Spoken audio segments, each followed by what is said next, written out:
नमस्कार मैत्रिणींनो, आपलं माया किचन मध्ये आपले सर्वांचे स्वागत आहे। आज मी तुम्हाला लिंबाचं गोड लोणचं दाखवणार आहे। त्याच्यासाठी 1 किलो लिंब घेतलेले आहेत, आपण कट करून घेतले, 4 फोडी 2 फोडी असं करून घेतलंय मी। चला मी आता त्याच्यात काळं मीठ टाकणार आहे। हे 2 चमचे काळं मीठ हे बघा। त्याच्यानंतर अर्धा किलो साखर आहे, ते पण टाकून घेणार आहे। साधं मीठ आहे, ते पण टाकून घेणार आहे आपण अर्धा चमचा।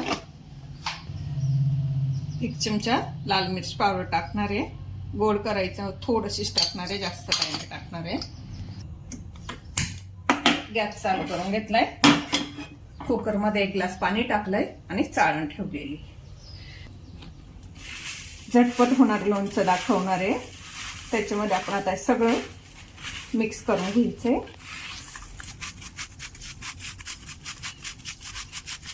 चला मिक्स करून झालंय।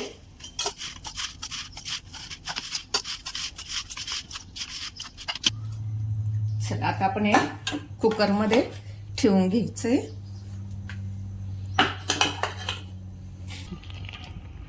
पाणी नाही जाऊ म्हणून मी झाकण ठेवून घेतलंय। आता कमी गॅसवर आपण 4-5 शिट्ट्या घ्यायच्या,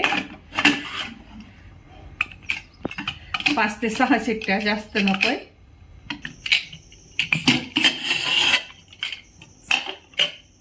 आपल्या शिट्ट्या झालेल्या आहेत। चला आता आपण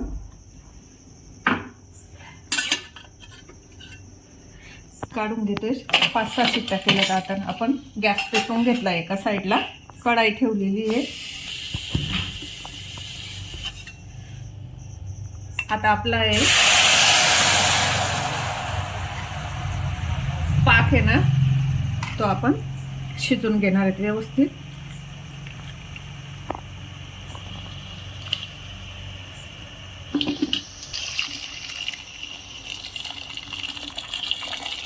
मी दोन्ही डब्यातला पाक काढून आता आपण तो शिजून घ्यायचा आहे व्यवस्थित। जे लिंबूचा पाक होता ते आपलं तयार झालेलं आहे। आता आपण हे लिंबू टाकतो, त्याच्यात टाकून 5 मिनिटं आणखी शिजून घेतोय आणि गार झालं की मग आपलं लोणचं तयार। हे आपलं झटपट लोणचं तयार होणार आहे। आता 5 मिनिटं आणखी लागतील। 5 मिनिटात ते पाणी राहू नये म्हणून लिंबामध्ये पाणी राहू नये म्हणून आपण परत लिंबाच्या फोडून शिजून घेतोय 5 मिनिटासाठी।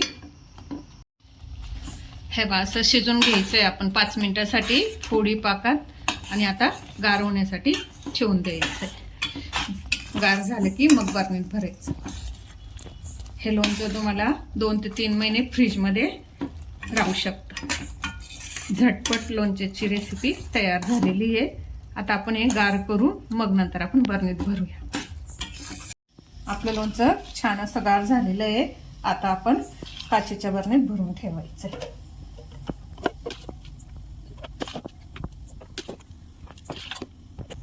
हे बघा आपलं लोणचं तयार झालेलं आहे। तुम्ही 2 ते 3 महिने लोणचं खाऊ शकता। तुम्हाला जर माझी रेसिपी आवडली असेल तर चॅनलला लाईक करा, सबस्क्राईब करा, शेअर करा आणि कमेंट करायला विसरू नका। धन्यवाद।